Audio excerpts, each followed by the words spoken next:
Hi beautiful hearts. സർവം മായ എന്ന മൂവീനെ കുറിച്ചാണ് ഇന്ന് പറയാനുള്ളത്. വളരെ നല്ലൊരു മൂവിയാണ്.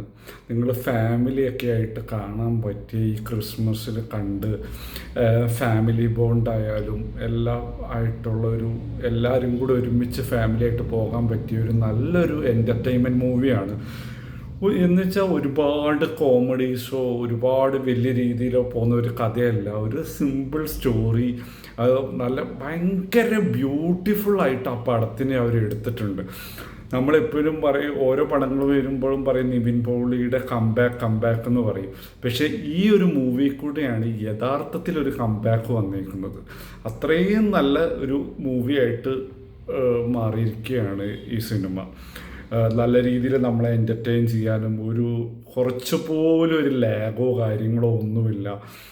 ഒരു സാധാ മൂവിയാണേലും ഭയങ്കര ക്യൂട്ട്നെസ് ആയിട്ട് ആ മൂവിനെ കൊണ്ടുപോയിട്ടുണ്ട്. ഓരോ മൊമെൻറ്റ്സും നമുക്ക് ഒരു അച്ഛൻ മകൻ അതിൻ്റെ ബോണ്ടും കുറേ ചെറിയ ചെറിയ അഡ്വൈസുകളും ആയിട്ട് ഈ ഒരു സിനിമയിലെ നല്ല രീതിയിൽ അവർ കൊണ്ടുപോയിട്ടുണ്ട്. നല്ല സിനിമാറ്റോഗ്രാഫി, അതുകൂടാതെ നല്ല സോങ്, അതിൽ അഭിനയിച്ചിരിക്കുന്ന ഓരോരുത്തരുടെയും ക്യാരക്ടർ നന്നായിട്ട് എടുത്തു പറയേണ്ട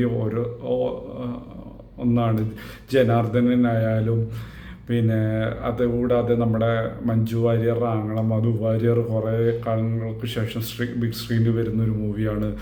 മധു വാര്യറായാണ് നല്ല രീതിയിൽ ആ മൂവീനെ കൊണ്ടുപോയിട്ടുണ്ട്. ഒരാൾ പോലും അഭിനയത്തിൽ ഒരു മാറി നിന്നായിട്ടൊരിതില്ല. ആ രീതിയിലാണ് ആ പടത്തിനെ കൊണ്ടുപോയിരിക്കുന്നത്. ഇൻ്റർവെൽ പഞ്ചോ അല്ലെങ്കിൽ വലിയൊരു സംഭവം ഒന്നുമല്ല. നമുക്ക് മൂവി കുറേയൊക്കെ പ്രഡിക്റ്റബിളാണ്. എല്ലാവരും നല്ലൊരു മൂവി, നല്ല സോങ്സ്, ഫാമിലി ആയിട്ട് പോയിട്ട് നന്നായിട്ട് എൻജോയ് ചെയ്യാൻ പറ്റുന്ന ഒരു മൂവിയാണ്. എല്ലാവർക്കും ഇഷ്ടപ്പെടും. നിവിൻ പോളിയുടെ നല്ലൊരു കംബാക്ക് തന്നെയാണ് ഡയറക്ടർ കൊടുത്തേക്കുന്നത്. നല്ല രീതിയിൽ നിവിൻ പോളിനെ വിനിയോഗിച്ച ഒരു മൂവിയും കൂടെയാണ്. എനിക്ക് ശരിക്കും ഇഷ്ടപ്പെട്ടു, നിങ്ങൾക്കും ഇഷ്ടപ്പെട്ടും ഫാമിലി ആയിട്ടൊക്കെ പോയി കണ്ട്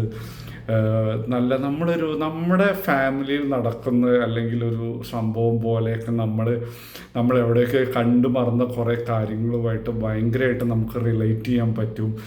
അതിൽ ഒരു ക്യാരക്ടറുണ്ട്, നിവിൻ പോളിയുടെ കൂടെ എപ്പോഴും ഇതാകുന്ന ഒരു ക്യാരക്ടറുണ്ട്. അതൊക്കെ എന്ത് ക്യൂട്ടായിട്ടാണ് ചെയ്തു വെച്ചേക്കുന്നതെന്ന് വെച്ച് കഴിഞ്ഞാൽ നമുക്ക് ആ ക്യാരക്ടറിനോട് തന്നെ ഭയങ്കരമായിട്ടൊരു ഇഷ്ടം തോന്നും.